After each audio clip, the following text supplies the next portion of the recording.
a todos nuestros queridos compañeros.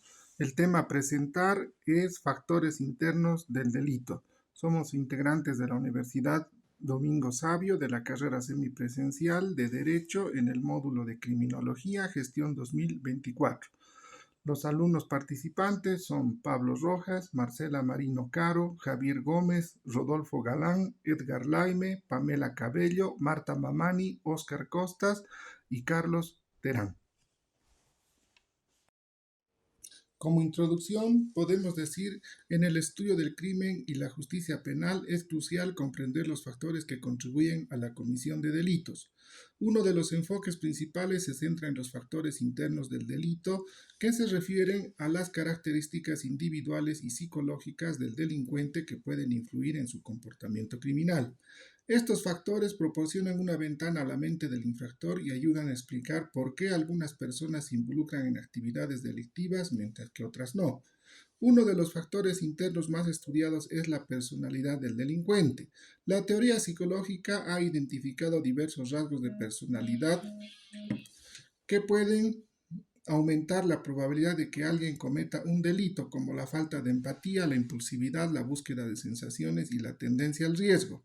Estos rasgos pueden manifestarse de manera diferente en cada individuo y pueden interactuar con otros factores como el entorno social y las experiencias de vida para influir en el comportamiento delictivo. Además de la personalidad, los factores cognitivos también desempeñan un papel importante en la comisión de delitos. Las creencias y actitudes del individuo hacia el delito y la violencia, así como su capacidad para resolver problemas de manera racional y considerar las consecuencias de sus acciones, pueden influir en su propensión a delinquir. Por ejemplo, una persona con una actitud favorable hacia el robo puede ser más propensa a cometer este tipo de delito que alguien que no lo ve normalmente como incorrecto. Otro aspecto relevante es el desarrollo psicológico y emocional del individuo. Experiencias traumáticas en la infancia, trastornos mentales no tratados, problemas de apego y dificultades en la regulación emocional pueden aumentar la vulnerabilidad de una persona a involucrarse en comportamientos delictivos. Estos factores pueden afectar la forma en que el individuo percibe el mundo, se relaciona con los demás y maneja el estrés, lo que a su vez puede influir en su propensión a cometer delitos. En resumen, los factores internos del delito son una pieza fundamental en la comprensión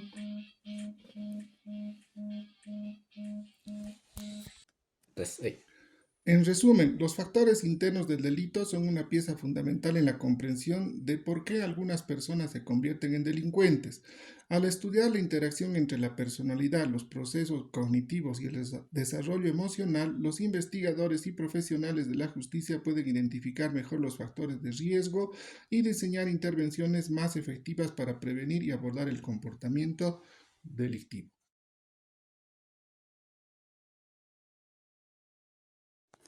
La raza. Reconocer el papel de la raza en la criminología es fundamental para abordar las desigualdades sistemáticas en el sistema de justicia penal.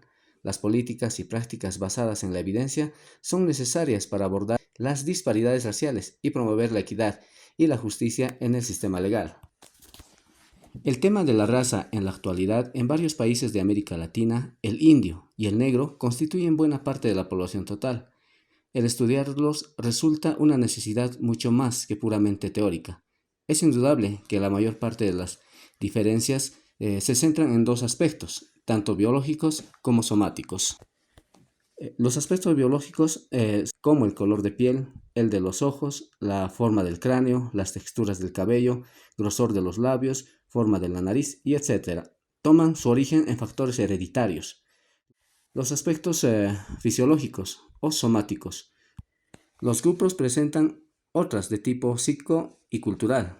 Las diferencias somáticas se refieren a las características físicas externas, mientras que las diferencias fisiológicas se refieren a las variaciones en los sistemas y funciones internos del cuerpo.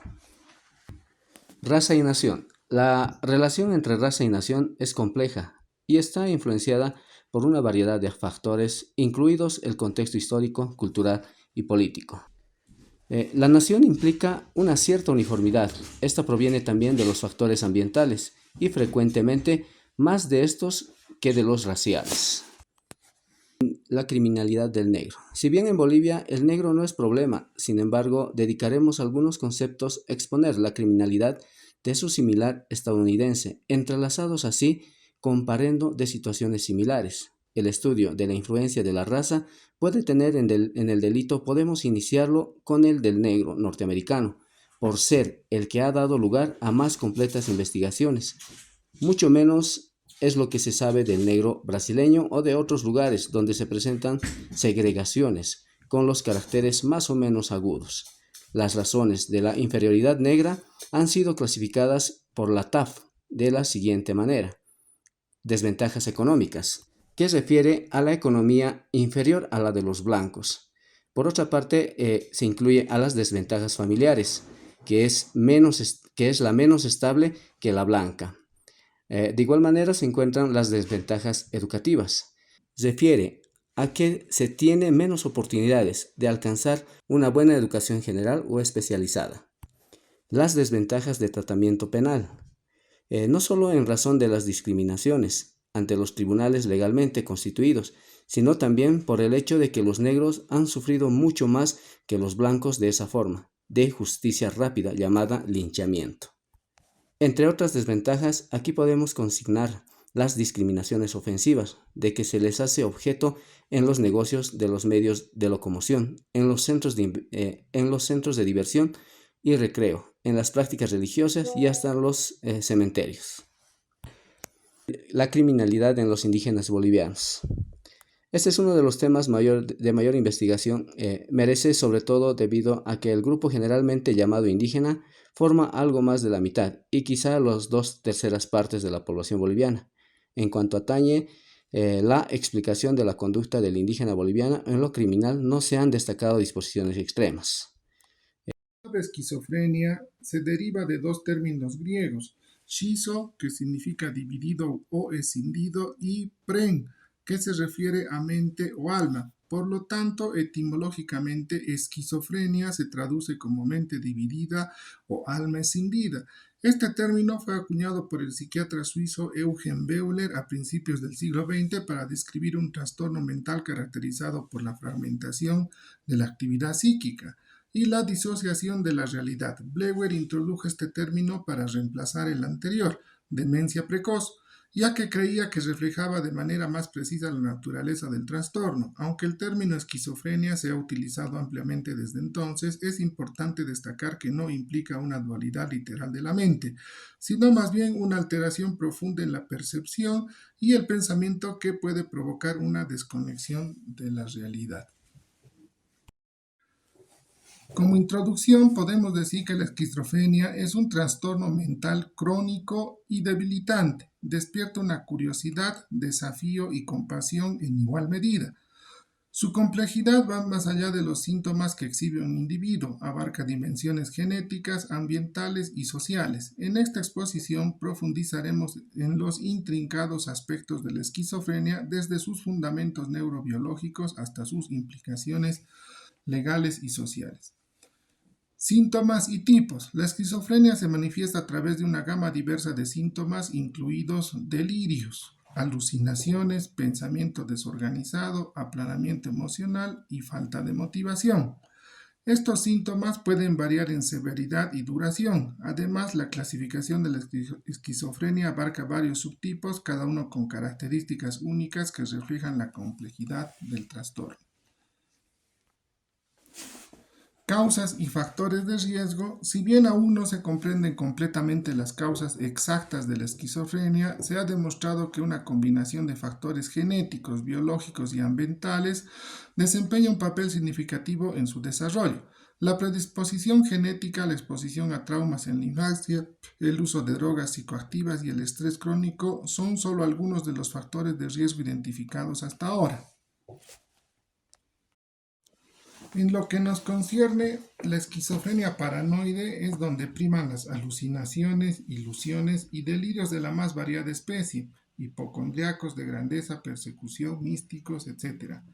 Morley considera que la etapa más interesante para el estudio de las relaciones entre esquizofrenia y delito es la que inicia el proceso degenerativo, en el que la capacidad intelectual aún no está seriamente dañada ni el sujeto recluido en un manicomio.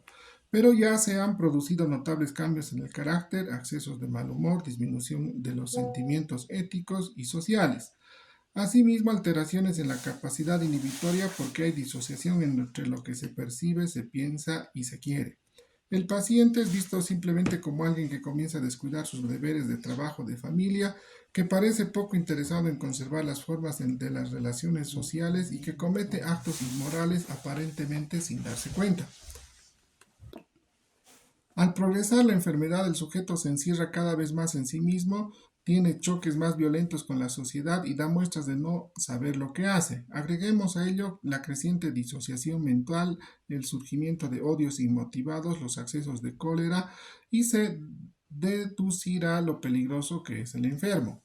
Sus actos pueden sorprender a cualquiera, pues explosionan cuando menos se lo espera sin tener justificativo aparente alguno, sin que la víctima pueda prevenirse. Esa carencia de motivos adecuados es precisamente una de las características de la criminalidad esquizofrénica. Continuamos. La falta de explicación por parte de la gente, la ausencia de remordimientos, el cinismo siguen a la comisión del delito.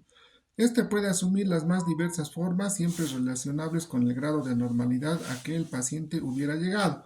Fuera de los delitos de violencia, estupros, homicidios, heridas, etcétera, pueden darse otros de estafa, hurtos, creación de peligro, exhibicionismo, masturbación en público, etcétera. Tratamiento y manejo. La adherencia al tratamiento es esencial para controlar los síntomas y mejorar la calidad de vida del individuo afectado. Sin embargo, los desafíos inherentes a la aceptación del tratamiento pueden dificultar su eficacia. Impacto social y legal. Las personas con esquizofrenia a menudo enfrentan estigma y discriminación en la sociedad.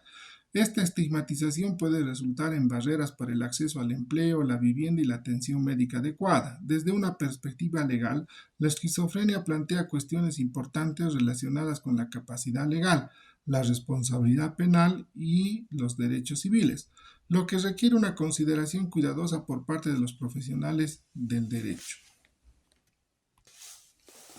Como conclusión sobre la esquizofrenia, con su compleja interacción de factores biológicos, psicológicos, sociales y legales, representa uno de los desafíos más significativos en el campo de la salud mental y la justicia.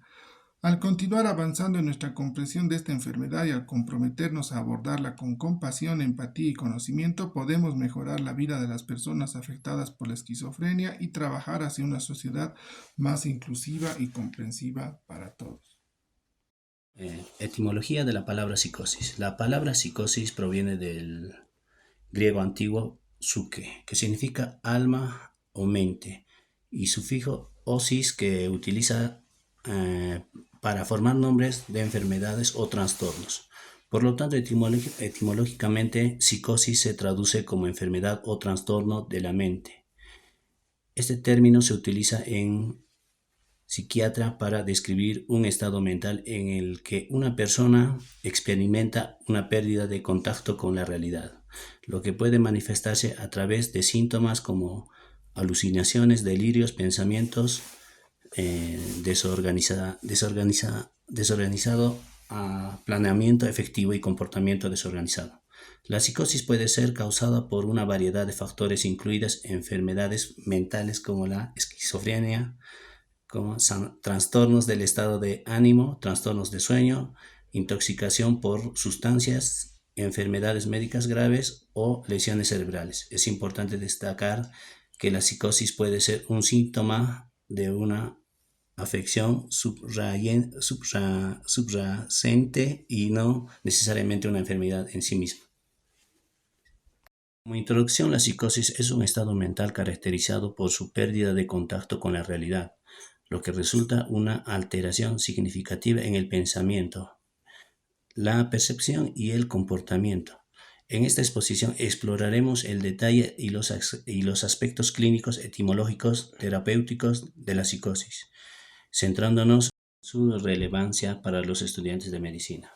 Como características clínicas, los síntomas principales de la psicosis incluyen alucinaciones, que son percepciones falsas o distorsionadas, y delirios, que son creencias falsas e irracionales. Además, pueden estar presentes el pensamiento desorganizado, la falta de motivación, el aplanamiento efectivo y la catatonia.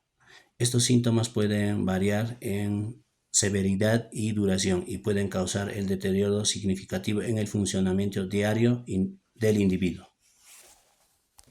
Como etiología y factores de riesgo. La psicosis puede ser causada por una variedad de factores, incluyendo enfermedades mentales como la esquizofrenia, trastornos del estado de ánimo, abuso de sustancias, enfermedades médicas graves, lesiones cerebrales, trastornos de sueño. Los factores genéticos, biológicos, ambientales y psicosociales pueden aumentar el riesgo de desarrollar psicosis en ciertas personas. Como diagnóstico y evaluación, el diagnóstico de psicosis se basa en la evaluación clínica de los síntomas del paciente, así como pruebas adicionales como pruebas de laboratorio y neuroimágenes para destacar otras condiciones médicas que pueden causar síntomas similares. Es importante realizar evaluación completa para determinar la causa subyacente de la psicosis y guiar el tratamiento adecuado. Como tratamiento y manejo, el tratamiento de la psicosis generalmente incluye una combinación de medicamentos antipsicóticos, terapia psicológica, apoyo social y educación sobre la enfermedad. La elección del tratamiento depende de la causa subyacente de psicosis, la gravedad de los síntomas y la necesidad individuales del paciente. Es importante proporcionar un tratamiento integral y continuo para controlar los síntomas y mejorar la calidad de vida del paciente. Como consideraciones éticas y legales, los estudiantes de medicina también deben estar conscientes de las consideraciones éticas y legales relacionadas con el tratamiento de psicosis, incluyendo el consentimiento informado, la confidencialidad del paciente, la capacidad legal y los derechos de los pacientes en el proceso del tratamiento. Como conclusiones, en resumen, la psicosis es el estado mental complejo que requiere una comprensión profunda y un enfoque integral en su manejo. Al aprender sobre las características clínicas, etiológicas y terapéuticas, los estudiantes de medicina pueden desempeñar un papel vital en la identificación temprana, el diagnóstico preciso y el tratamiento efectivo de la psicosis, mejorando así la calidad de vida y el bienestar general de los pacientes afectados. El trastorno paranoide es un trastorno de la personalidad caracterizado por un patrón generalizado de desconfianza y sospecha hacia los demás, que se manifiesta en diversas situaciones interpersonales. Las personas con este trastorno tienden a interpretar las acciones de los demás como maliciosas o amenazantes, incluso cuando no hay evidencia objetiva para respaldar tales creencias. Entre los síntomas comunes del trastorno paranoide se incluyen la desconfianza persistente. Las personas con este trastorno suelen ser muy suspicaces y están constantemente en guardia contra posibles engaños y traiciones por parte de los demás, incluso cuando no hay razón para sospechar. La hipervigilancia. Esta alerta ante cualquier señal o indicio que pueden interpretar como una amenaza potencial, lo que puede llevarlos a percibir situaciones normales como peligrosas o hostiles. La interpretación distorsionada de las intenciones de los demás. Tienden a interpretar de manera distorsionada las acciones y palabras de los demás, atribuyendo motivaciones maliciosas, incluso a gestos amistosos o neutrales. La resistencia para confiar en los demás. Las personas con este trastorno paranoide son reacias y confían en los demás y pueden mantenerse distantes o reservadas en sus relaciones interpersonales. El rencor persistente. Pueden tener dificultades para perdonar a aquellos que perciben como haberles hecho daño y pueden mantener rencores durante largos periodos de tiempo. Es importante destacar que el trastorno paranoide no implica necesariamente la presencia de alucinaciones o delirios, que son características de la paranoia en sí misma. La desconfianza y la sospecha característica del trastorno paranoide suele ser más generalizada y menos delirantes en comparación con la paranoia grave. El tratamiento del trastorno paranoide puede implicar terapia psicológica como la terapia cognitivo-conductual y en algunos casos medicación para tratar síntomas asociados como la ansiedad o la depresión. La demencia es un término general que se utiliza para describir un grupo de trastornos cerebrales que afectan la memoria, el pensamiento, el comportamiento y la capacidad de realizar actividades diarias. Es una enfermedad progresiva y crónica que generalmente afecta a personas mayores, aunque puede ocurrir en personas más jóvenes en casos menos comunes. Los síntomas de la demencia pueden variar, pero suelen incluir pérdida de memoria, dificultad para comunicarse, cambios en el estado de ánimo, desorientación en tiempo y lugar, dificultades para realizar tareas cotidianas y cambios en la personalidad.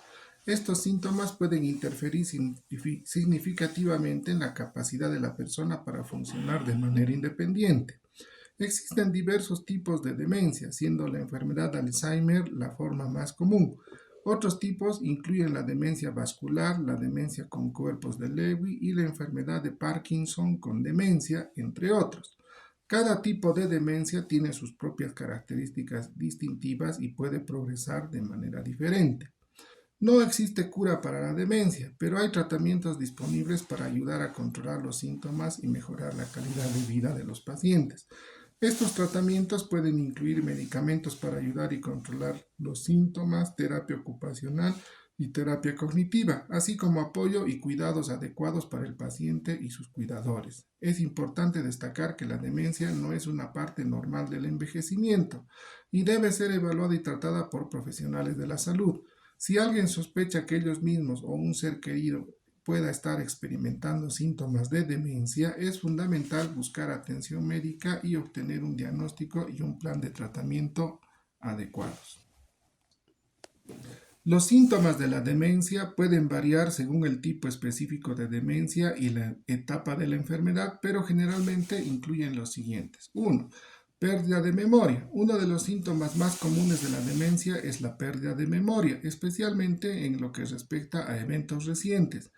Las personas con demencia pueden tener dificultades para recordar información reciente, como dónde pusieron las llaves o qué hicieron hace poco.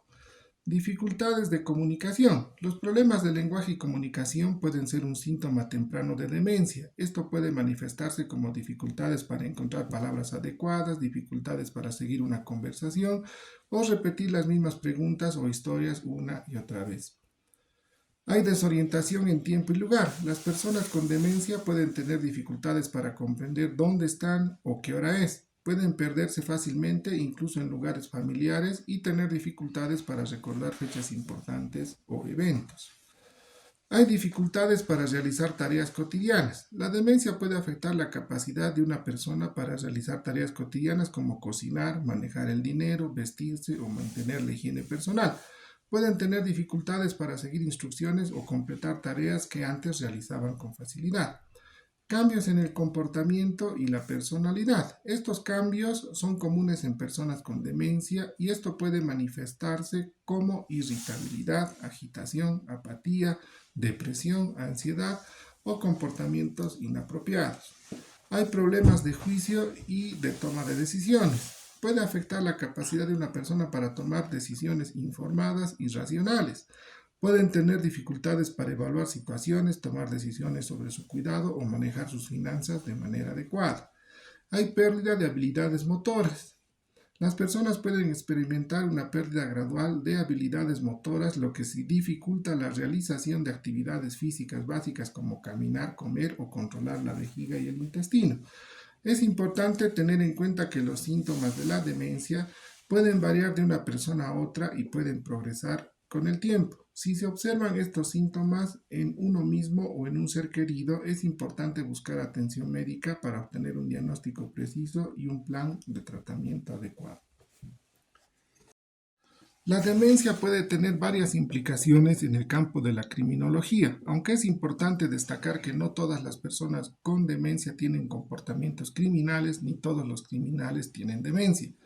Sin embargo, hay algunas áreas en las que la demencia puede ser relevante en criminología. Por ejemplo, la capacidad penal. Las personas con demencia pueden experimentar cambios en la capacidad cognitiva, lo que puede afectar su comprensión de la ley y su capacidad para comprender las consecuencias de sus acciones. En algunos casos, esto puede ser relevante en el contexto legal, especialmente en casos en los que se cuestiona la capacidad de un individuo para ser procesado penalmente. La vulnerabilidad de las personas con demencia pueden ser más víctimas de delitos, especialmente de abuso, fraude o explotación. Esto puede ser explotado por personas sin escrúpulos y que buscan aprovecharse de su vulnerabilidad. Pueden sufrir violencia. Aunque las personas con demencia no son inherentemente violentas, algunos estudios han sugerido un aumento de riesgo de comportamientos violentos en personas con demencia en comparación con la población general. La falta de control de los impulsos, la confusión y la agitación pueden contribuir a situaciones en las que la violencia se convierte en un resultado desafortunado. Salud mental y justicia penal. La demencia puede coexistir con otros trastornos mentales o problemas de salud mental, lo que puede complicar aún más la relación entre la demencia y la justicia penal. La comprensión de cómo los problemas de salud mental, incluida la demencia, interactúan con el sistema de justicia penal es importante para garantizar una respuesta adecuada y justa a los individuos involucrados. Tratamiento y cuidado. En casos en los que una persona con demencia esté involucrada en el sistema de justicia penal, es importante considerar sus necesidades específicas de atención y tratamiento. Esto puede incluir la provisión de cuidados especializados o entornos carcelarios o la implementación de personas de tratamiento específicos para abordar las necesidades únicas de las personas con demencia. En conclusión, la demencia puede tener implicaciones importantes en criminología, tanto en términos de la capacidad penal de los individuos afectados como en su vulnerabilidad a ser víctimas de delitos. Es crucial abordar estas cuestiones de manera adecuada y compasiva, teniendo en cuenta las necesidades específicas de las personas con demencia en el sistema de justicia penal. La demencia postraumática es una condición neurológica que se produce como resultado de lesiones cerebrales traumáticas, como las que pueden ocurrir en accidentes automovilísticos, caídas o lesiones deportivas. Los síntomas suelen incluir dificultades con la memoria, el razonamiento, la concentración y el control emocional. A veces los síntomas no se manifiestan inmediatamente después del trauma, sino que pueden desarrollarse gradualmente con el tiempo. El tratamiento puede implicar terapias cognitivas, medicamentos para controlar los síntomas y apoyo emocional, tanto como el paciente como los seres queridos. La rehabilitación también puede desempeñar un papel importante en el manejo de la demencia postraumática, ayudando a los individuos a recuperar habilidades perdidas y adaptarse a los cambios en su funcionamiento cognitivo y emocional.